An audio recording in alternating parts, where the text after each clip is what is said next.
Cordial saludo nuevamente a nuestros diplomantes de técnica legislativa en este curso virtual, correspondiendo ahora a nuestro módulo cuarto, que se refiere al procedimiento legislativo. Es que la técnica legislativa tiene muchas connotaciones, muchas aristas, y básicamente entre sus enormes componentes, que son muy diversos, tenemos el procedimiento legislativo como una parte fundamental. Pero a manera de introducir a este tema, es importante tener en cuenta que todo el procedimiento legislativo se basa fundamentalmente en el funcionamiento de los sistemas parlamentarios, no precisamente en la institucionalidad de un parlamento, sino precisamente más bien en estos órganos encargados de legislar, que tienen fundamentalmente una dinámica específica. Y el primero de ellos precisamente se refiere a lo que significan las sesiones. Para legislar es importante desarrollar, no en cualquier momento y en cualquier lugar, sino en sesiones formales que están diseñadas y legisladas de una manera específica para que pueda llevarse a cabo esta labor legislativa y desarrollarse este procedimiento. Entre las sesiones legislativas, tanto en el órgano legislativo plurinacional como ahora con el sistema autonómico en los órganos legislativos autonómicos, contamos para empezar con las sesiones preparatorias, aquellas que se dan al inicio de la legislatura o al inicio del periodo constitucional. Cada periodo constitucional está conformado por 5 legislaturas, una de ellas que corresponde a cada año. Y estas sesiones preparatorias tienen como fin fundamental, en el primer momento, al iniciar el periodo legislativo, de calificar las propias credenciales, de posesionarse y luego elegir sus directivas. En los años sucesivos, las sesiones preparatorias se refieren únicamente a la elección de directivas, las presidencias, vicepresidencias y secretarías, de acuerdo a los reglamentos que establecen las cámaras de senadores y diputados a nivel nacional o de las asambleas legislativas a nivel departamental, municipal o en los otros ámbitos autonómicos. Una vez inaugurada la legislatura, se procede con el periodo ordinario de sesiones, donde se llevan a cabo precisamente estas a partir de órdenes del día que están diseñados y están marcados fundamentalmente por la dinámica de ingreso de proyectos, de peticiones, de acciones que plantean los diferentes legisladores, en la mayoría de los casos, pero también fundamentalmente los otros órganos o poderes que corresponden al Estado fundamentalmente. Fuera del periodo de sesiones ordinarias existe un periodo de sesiones extraordinarias que hoy en día, con nuestra dinámica actual, es poco usual que se den, porque las sesiones extraordinarias solo se daban, sobre todo antiguamente, cuando concluía el periodo ordinario. Y estas sesiones extraordinarias tienen una agenda cerrada, son convocadas con temas específicos y, por supuesto, el tratar algún tema o considerarlo fuera de esta agenda implicaba un vicio de nulidad. En estos últimos años, desde la vigencia de la actual Constitución Política del Estado, las sesiones extraordinarias han ido cayendo en desuso. Por lo general, las sesiones parlamentarias son de carácter público, pero excepcionalmente adquieren el carácter de sesiones reservadas cuando hay situaciones específicas votadas por 2/3 de los presentes. Sesiones reservadas se dan en casos, por ejemplo, cuando hay una situación que atañe a la seguridad nacional o al honor de las personas, o situaciones de esta naturaleza que amerita la reserva, que debe ser votada, ya el motivo calificado en reserva, y si esta reserva se impone, pues precisamente llevar adelante este tipo de sesiones donde no hay público, no hay prensa, no hay transmisión, no hay internet ni parlantes, de manera que esta reserva solo se la levantará pasados 10 años de la sesión, o si 2/3 del total de los miembros de la Cámara respectiva o de la Asamblea correspondiente así lo decide mediante este tipo de voto. Las sesiones por lo general tienen una dinámica, aunque hoy en día se habla de horarios y tiempos mínimos, pero excepcionalmente pueden constituirse mediante resoluciones expresas en sesiones permanentes. Estas sesiones permanentes que adquieren tres características, tres variantes, pueden ser sesiones permanentes por materia, en el que la Cámara respectiva o la Asamblea correspondiente deberá ocuparse solamente del tema que se está debatiendo hasta concluir ese asunto. Por lo tanto, no se prolonga en el tiempo, sino los diversos días que continúan a esa sesión, solo se trata ese asunto, con excepción de la lectura de correspondencia y los temas administrativos correspondientes.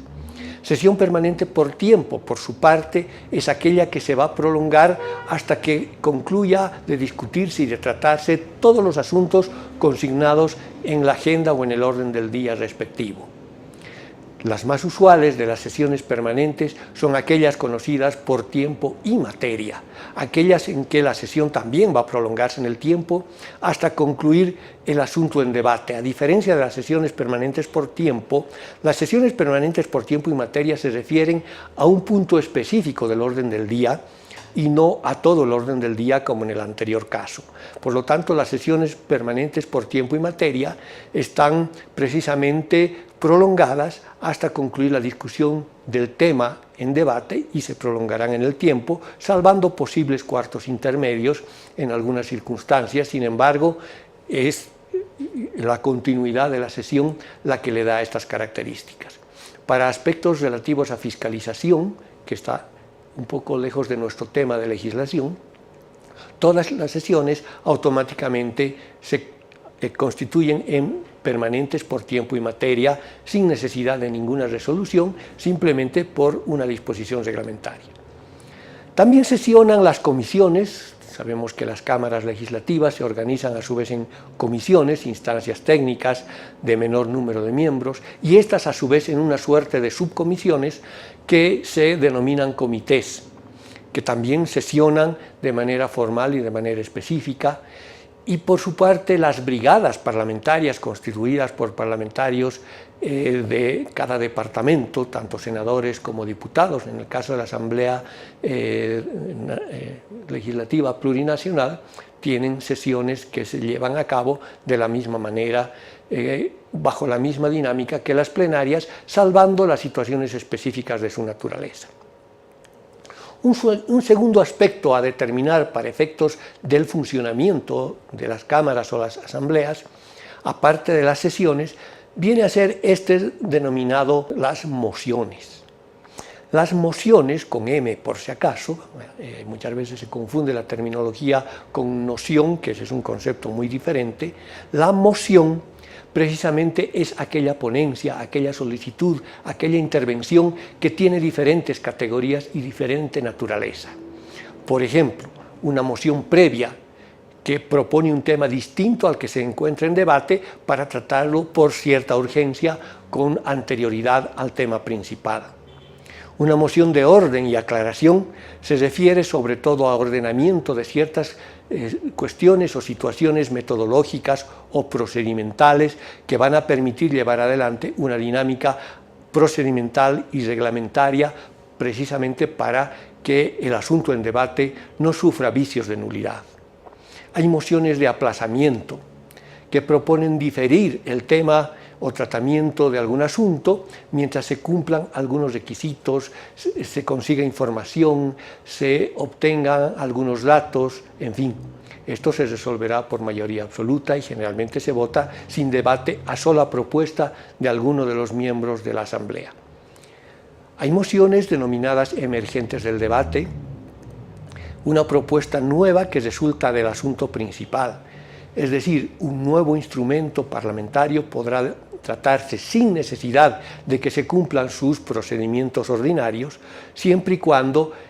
sea atingente al tema específico que se está tratando en lo principal y por lo tanto esto podrá ser incorporado sin ningún otro trámite. Para entender mejor podemos dar un ejemplo. Si se está tratando una ley que, por decir algo, está aprobando el presupuesto general y resulta que hay una disposición que establece determinadas cancelaciones a ciertos sectores que tienen cierta urgencia, mientras el procedimiento legislativo, como lo vamos a ver más adelante, se lleve a cabo en todas sus fases, y sobre todo a nivel nacional con el sistema bicameral, esto puede demorar. Y por lo tanto la urgencia del tema requerirá que de manera transitoria o de manera específica esto se lleve a cabo urgentemente de manera previa a la aprobación y por lo tanto podrá surgir, por ejemplo, una minuta de comunicación emergente del debate sobre el tema que pedirá agilizar este tema entre tanto se termine de tramitar una ley, de manera que se autorice, por ejemplo, al Ministerio de Economía y Finanzas realizar estos pagos a los cuales nos referíamos en el ejemplo correspondiente. Hay mociones de dispensación de trámite que quizás en el ámbito parlamentario es donde se lleva a cabo esto de una manera bastante sui generis, excepcional, donde la propia norma, que son los reglamentos, permiten a su vez que no se la cumpla, bajo la figura de dispensación de trámite, donde se propone precisamente liberar el cumplimiento de un procedimiento normal por votación de 2/3 de los componentes de la Asamblea. Las mociones de suficiente discusión o conclusión del debate, según los reglamentos de diferentes cámaras, tienen diferentes denominaciones, pero se refieren a lo mismo. La votación de 2/3 hace que esta suficiente discusión haga que concluya el debate en ese momento y se ingrese a la votación del asunto que estaba siendo discutido. Por su parte, las mociones de reconsideración podrán ser solicitadas por un diputado, un senador o cualquier miembro de alguna de las asambleas legislativas dentro de las 48 horas, que permitiría, en caso de ser admitido este tema por votación de 2/3 cuando se lo ponga en mesa, poder volver a considerar un tema que ya fue aprobado o rechazado previamente. El tercer elemento, que tiene que ver con la dinámica del funcionamiento legislativo, dentro del cual se desarrolla el procedimiento normativo precisamente, aparte de las sesiones y las mociones, se refiere a la forma de decidir, las votaciones. El voto para decidir cualquier situación en debate es obligatorio. No está permitida la abstención, que se la considera falta a la sesión. Tampoco se puede protestar contra el resultado de la votación. Sin embargo, lo que sí puede hacerse es solicitar sin necesidad y sin que se lo pueda impedir la presidencia ni la directiva a ningún parlamentario o asambleísta, la comprobación nominal del voto. Los votos son personales y podrán ser afirmativos, negativos o en blanco, pero no la abstención, ¿verdad? Las formas de votación se refieren a diferentes mecanismos sobre los cuales se desarrolla esta manera de decidir. Por signo, generalmente levantando la mano, poniéndose de pie o cualquier signo inequívoco que dé a entender la voluntad de quienes están emitiendo el voto. Por escrutinio, aquellos que se desarrollan de manera secreta, donde se deposita una papeleta, ya sea manuscrita o previamente diseñada, para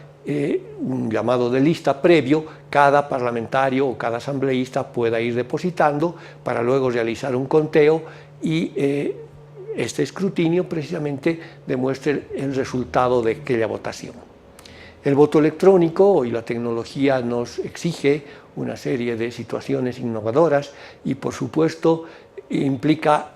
el desarrollo de muchos mecanismos técnicos que permitirá introducir una tarjeta o apretar un determinado botón para que el voto se lo consigne automáticamente.